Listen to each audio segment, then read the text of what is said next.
Well, it's all about tree rings, Emily, and the research goes back more than 400 years, putting our current drought really on par with the drought in the 1930s during the Dust Bowl, for example.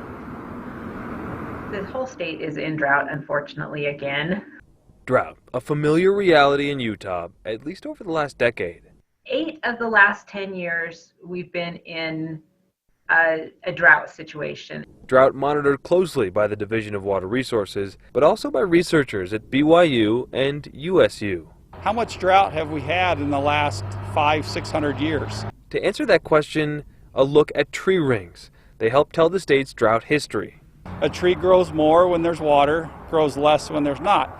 When there hasn't been water, our trees tell us, the 1630s, the 1930s Dust Bowl era, and now up until 2021, the rings measuring natural reservoir storage up in the mountains. The trees of the last few years would show some very thin rings, because we've been so dry.